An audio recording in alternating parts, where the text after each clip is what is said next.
പ്രതിഭേട്ട, പൊതുവെ നമ്മുടെ ഇടയിൽ, സമൂഹത്തിൻ്റെ ഇടയിൽ ഒരു തെറ്റിദ്ധാരണയുണ്ട്. 3 വയസ്സിന് താഴെയുള്ള കുഞ്ഞുങ്ങളുടെ ജാതകം എഴുതാൻ പാടില്ല എന്നുള്ളത്. ആക്ച്വലി ഈ ജാതകത്തിലൊക്കെ ഒരു സത്യമുണ്ടോ എന്നുള്ളതാണ് എൻ്റെ ചോദ്യം.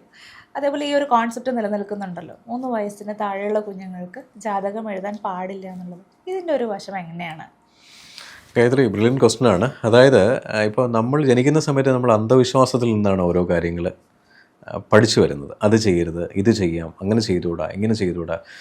ഭാരതീയ ജ്യോതിശാസ്ത്രം അനുസരിച്ചിട്ട് ജ്യോതിശാസ്ത്രം സത്യമുണ്ടോ എന്ന് ചോദിച്ചു, വളരെ 100% ആക്യുറസിയുള്ള ഒരു എന്താ പറയുക, ഒരു സബ്ജക്റ്റാണ് ജ്യോതിഷം എന്ന് പറയുന്നത്. അതായത് വേദത്തിൻ്റെ കണ്ണ്, വേദാംഗം. അപ്പോൾ നമ്മളെ ഈ ഭാരതീയ സംസ്കാരത്തിനകത്ത് ശരിക്കും മറ്റുള്ള രാജ്യങ്ങൾ ഏറ്റവും കൂടുതൽ ഉറ്റുനോക്കുന്നത് ഭാരതീയ സംസ്കാരം എങ്ങനെ അഡോപ്റ്റ് ചെയ്യുക എന്നുള്ളതാണ്. അതിൽ ഏറ്റവും പ്രശസ്തമായ ഒരു സബ്ജക്റ്റാണ് ജ്യോതിഷം.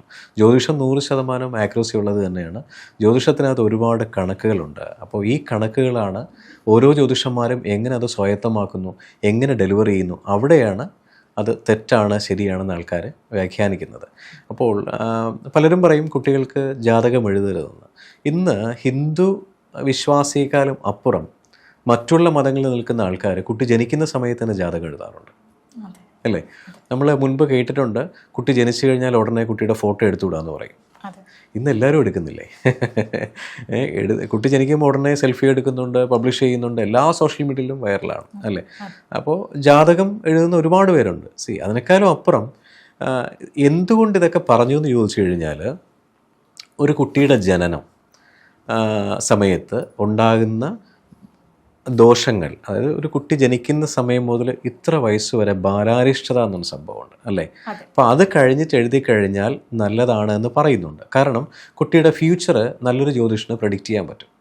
അല്ലെങ്കിൽ ഇവിടുത്തെ പ്രഡിക്ഷൻസ് ഡെഫിനറ്റ്ലി മാറിപ്പോകാം. ആൾക്കാർക്ക് കാൽക്കുലേഷൻസിനേക്കാളും കൂടുതൽ വേണ്ട പ്രഡിക്ഷൻസാണ്. പക്ഷേ ജ്യോതിഷനെ സംബന്ധിച്ചിട്ട് ഗായത്രി തികച്ചും വിഭിന്നമാണ്. അവർ മെയിൻലി നോക്കുന്നത് കാൽക്കുലേഷൻസാണ്. ഒരു 100% ഈ പറയുന്ന credentials, date of birth, time of birth, place of birth, ഇത് 3ഉം കറക്റ്റ് ആണെങ്കിൽ നല്ലൊരു ജ്യോതിഷന് 100% കാൽക്കുലേഷൻസ് പാർട്ട് 100% പെർഫെക്റ്റ് ആക്കാൻ പറ്റും.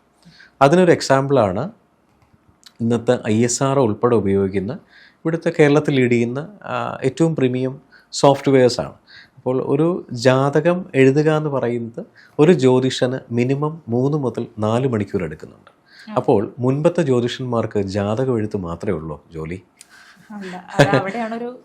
അതെ, അവർക്ക് ഒരുപാട് കാര്യങ്ങളാണ് അവരുടെ പേഴ്സണൽ ലൈഫിൽ, അല്ലേ? ഒരു ദിവസം എത്ര പേരുടെ ജാതകം എഴുതും?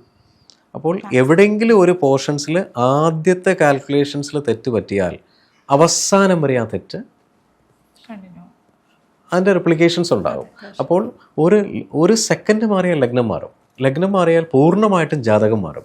അപ്പോൾ ആദ്യത്തെ എഴുതുന്ന കാൽക്കുലേഷൻസിൻ്റെ ദശാകാലങ്ങളിൽ, ഫോർ എക്സാമ്പിൾ ബുധദശയാണെന്നുണ്ടെങ്കിൽ, ബുധദശയുടെ ഭുക്തി എന്ന് പറയുന്ന രവിയാണെങ്കിൽ, ദശ കാലങ്ങൾ എടുക്കുന്ന സമയത്ത് ഭുക്തി, പരീന്ദ്രദശ, അന്തർദശ, സൂക്ഷ്മദശ, ഇങ്ങനെ ഒരുപാട് സംഭവങ്ങളുണ്ട്. അപ്പോൾ എവിടെയെങ്കിലും ഒരു ചെറിയൊരു കാൽക്കുലേഷൻസിൽ മാറ്റാൻ വന്നാൽ ഇത് ടോട്ടലി എഫക്റ്റ് ചെയ്യുന്ന ദശാകാലങ്ങളെ എഫക്റ്റ് ചെയ്യും. അപ്പോൾ ഞാൻ വിശ്വസിക്കുന്നത്, ഇപ്പോൾ എനിക്ക് ബുധദശയാണെന്ന് വിശ്വസിക്കുമ്പോൾ ചിലപ്പോൾ ബുധദശയായിരിക്കില്ല.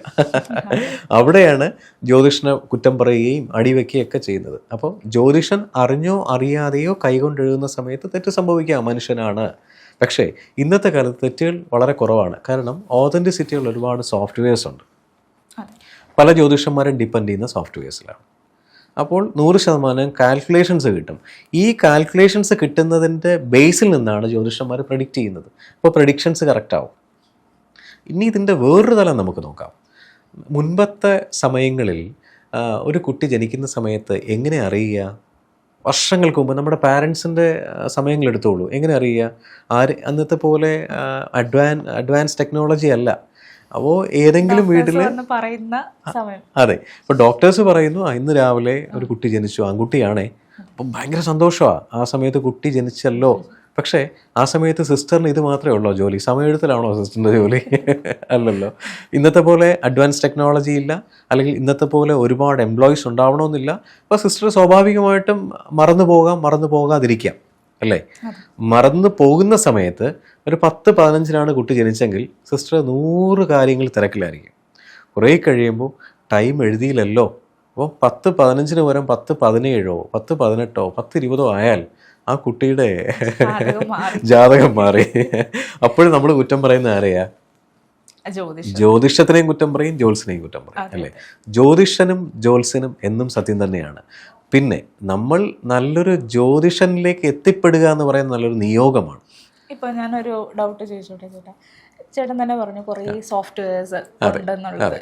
അപ്പോൾ സാധാരണ രീതിയിൽ കുറച്ചൊക്കെ വാക്ചാതുര്യമുള്ള ആൾക്കാർക്ക് ഇപ്പൊ എല്ലാത്തിലും നമുക്കറിയാം സത്യമല്ല എന്നുള്ളത്. എല്ലാ ജ്യോതിഷികളും അത്രത്തോളം എന്താ പറയുക, ഈ ഫീൽഡിൽ അത്രത്തോളം എക്സ്പീരിയൻസ് ഉള്ള ആൾക്കാരായിരിക്കണമെന്നില്ല. കുറേയൊക്കെ ഉപാസനാപൂർവ്വം കിട്ടിയ കഴിവുകളുള്ള വളരെ നല്ല ജ്യോതിഷികളും നമ്മുടെ കേരളത്തിലുണ്ട് എന്നുള്ളതാണ്. പക്ഷെ ചില കള്ളനാണയങ്ങളും നമ്മുടെ ഇടയിൽ തന്നെ ഒളിച്ചിരിക്കുന്നുണ്ട്. അപ്പോൾ ഇതേപോലുള്ള സോഫ്റ്റ്വെയർസ് ഇറങ്ങുന്നത് കൊണ്ടിട്ട് സാധാരണ രീതിയിൽ കാശ് ഉണ്ടാക്കണം എന്നുള്ള ഒരു ഇൻറ്റൻഷനോട് കൂടി തന്നെ ഈ സോഫ്റ്റ്വെയർസ് കുറച്ച് ബെറ്റർ ആയിട്ടുള്ള രീതിയിൽ പ്രസൻറ്റ് ചെയ്യാനുള്ള കപ്പാസിറ്റി ഉള്ള ആൾക്കാർക്ക് ഈസി ആയിട്ട് പറ്റില്ലേ? ഒരുപാട് പേര്, അതായത് ഇതൊരു വളരെ സെൻസിറ്റീവ് ക്വസ്റ്റ്യനാണ്, വളരെ എന്താ പറയുക ആവശ്യമായിട്ടുള്ള ക്വസ്റ്റ്യനും കൂടെയാണ്. ഗായത്രി, ഒരുപാട് പേര് അങ്ങനെ കമേഴ്ഷ്യലി ഏൺ ചെയ്യുന്നുണ്ട്. അതായത് ഒരു വർഷം പോലും ജ്യോതിഷം എന്ന് പറയുന്ന ലൈക്ക് ഓഷ്യൻ, പഠിച്ചാലും തീരാത്ത ഒരുപാട് കാൽക്കുലേഷൻസ് ഉള്ള, അതായത് ഇതൊരു the difference between sayana and nirayana എന്ന് പറയും. അതാണ് അയനാംശ എന്ന് പറയുന്നത്. കേരളത്തിനകത്ത് ഉപയോഗിക്കുന്ന അയനാംശ ലഹരി ആയിരിക്കാം, ചില ആൾക്കാർ ഉപയോഗിക്കുന്ന രാമനായിരിക്കാം, ചിലർ ഫ്രാഗൻ അയനാംശയായിരിക്കും ഉപയോഗിക്കുന്നത്, ചിലർ ചിത്രപക്ഷിയായിരിക്കാം. അപ്പോൾ ഓരോ സ്ഥലങ്ങളിലും ഓരോ അയനാംശയാണ്. ഈ അയനാംശയുടെ കാൽക്കുലേഷൻസിൻ്റെ ബേസിലാണ് അതിൻ്റെ ആക്യുറസി ഓഫ് പ്രഡിക്ഷൻസ് വരുന്നത്, ആക്യുറസി ഓഫ് കാൽക്കുലേഷൻസ് വരുന്നത്. അപ്പോൾ ഈ ആക്യുറസി എന്ന് പറയുന്നത് ബേസ്ഡ് ഓൺ ആ ജ്യോതിഷൻ്റെ ഒരു നോളജും കൂടെയാണ്. അപ്പോൾ നോളജ് ഉള്ള ജ്യോതിഷൻ വിചാരിക്കും ഞാൻ കൃഷ്ണമൂർത്തി പദ്ധതി എടുക്കണോ ലഹരി എടുക്കണോ, ഇയാൾ വന്നേക്കുന്നത് കേരളത്തിൽ നിന്നാണ്, ആ ഹസ്ബൻഡ് മേ ബി ബാംഗ്ലൂരായിരിക്കാം, ചിലപ്പോൾ ദുബായിലായിരിക്കാം, സോ കുട്ടി ജനിച്ചിരിക്കുന്നത് ചിലപ്പോൾ US ലായിരിക്കാം. അപ്പോൾ ഇവർക്ക് ഏതാ കൊടുക്കേണ്ടത്? ഈ ചാർട്ട് സ്റ്റൈൽ എല്ലായിടത്തും ഡിഫറെൻ്റ് ആയിരിക്കും, പക്ഷേ ഇതിൻ്റെ കാൽക്കുലേഷൻസിലാണ് ഇതിൻ്റെ ശരിക്കും പറഞ്ഞു കഴിഞ്ഞാൽ ഇതിൻ്റെ ആക്യുറസി ഇരിക്കുന്നത്. അപ്പോൾ ആ ജ്യോതിഷൻ്റെ ബ്രില്യൻസ് ആണ്, ഒരു ഇൻ്റലിജൻറ്റ് മൂവാണ് അവിടെ ആപ്ലിക്കബിൾ ആകുന്നത്. അതിന് പുറമെ ഒരു വർഷം പഠിച്ച ഒരാളാണ് ഇപ്പുറത്തൊരു ഷോപ്പ് തുറന്നിട്ട് സോഫ്റ്റ്വെയറും വെച്ചിട്ട് വാക്ചാതുര്യത്തോടു കൂടി അതിനെ കമേഴ്ഷ്യലി സെല് ചെയ്യുന്നത്. സോ അത് സാധാരണപ്പെട്ട ആൾക്കാരുടെ യോഗക്കേടെന്നേ പറയാൻ പറ്റുള്ളൂ. നമ്മുടെ ജീവിതത്തിലെ നിയോഗമാണ് നല്ലൊരു ജ്യോതിഷനിലേക്ക് എത്തിപ്പെടുക എന്ന് പറയുന്നത്. പിന്നെ ഗായത്രി ചോദിച്ച വേറൊരു ക്വസ്റ്റ്യൻ എന്ന് പറഞ്ഞു കഴിഞ്ഞാൽ ഉപാസന. നമ്മൾ ഡോക്ടേഴ്സിനെ കാണാൻ പോകുന്ന സമയത്ത് മുമ്പ് പാരൻസ് എന്താ പറയുക, അത് നല്ല ഡോക്ടറാണ്, ഭയങ്കര കൈപ്പുണ്യമാണെന്ന് പറയും, അല്ലേ? അതൊരു അതെ ഒരു MBBS ഡോക്ടർ ആയിരിക്കാം, പക്ഷെ അദ്ദേഹത്തിന് പ്രാണി ഹീലിങ്ങോ റേക്കിയോ പല ടെക്നിക്കാലിറ്റി സൈഡിലുണ്ടാകാം. തുടങ്ങുമ്പോൾ തന്നെ അസുഖം മാറും, ടാബ്ലറ്റിനേക്കാളും അപ്പുറം. അതുപോലെ ജ്യോതിഷന്മാരിൽ ഭൂരിഭാഗം ജ്യോതിഷന്മാർക്കും ക്വാളിറ്റിയുള്ള കഴിവുള്ള ജ്യോതിഷന്മാർ ഉപാസനയിലുള്ളവരായിരിക്കും. ഉപാസനയിലുണ്ടെങ്കിൽ ഒരു പരിധിവരെ ഉപാസനാമൂർത്തിയെ പ്രൊട്ടക്റ്റ് ചെയ്യും. വേറെ ജ്യോതിഷത്തിൻ്റെ ഈ പറയുന്ന ഒരു സംഭവങ്ങൾ അറിയില്ലെങ്കിലും ബേസിക് സംഭവം കൊണ്ട് ഉപാസനയോടുകൂടി ആ പറയുന്ന വന്നൊരാളുടെ പ്രശ്നം എന്താണെന്ന് പറയാനുള്ള ഒരു സമയം ആ ജ്യോതിഷന് കിട്ടുമെന്നുള്ളതാണ്. അതാണ് അതിൻ്റെ ഒരു പൂർണ്ണത. നിങ്ങളുടെ ജീവിതത്തിലെ വലിയൊരു മാറ്റങ്ങൾക്ക് വേണ്ടി അബാക് ജ്യോതിഷം നിങ്ങളോടൊപ്പമുണ്ട്. നിങ്ങളുടെ ജീവിതത്തിൽ വരുന്ന ഏത് തരം ജ്യോതിഷപരമായ പൂജാപരമായ അല്ലെങ്കിൽ വാസ്തു സംബന്ധമായ എന്താവശ്യങ്ങൾക്കും അബാക് ജ്യോതിഷത്തിലെ കൺസൾട്ടൻറ്റുമായിട്ട് നിങ്ങൾക്ക് സംസാരിക്കാൻ ഈ താഴെ കാണുന്ന നമ്പറിൽ വിളിക്കാവുന്നതാണ്. അതിലുപരി ജ്യോതിഷപരമായ പുതിയ അറിവുകൾ നിങ്ങൾക്ക് ലഭിക്കുന്നതിന് വേണ്ടി ഈ പറയുന്ന ചാനൽ സബ്സ്ക്രൈബ് ചെയ്യാൻ മറക്കേണ്ട ആവശ്യമില്ല. Thank you.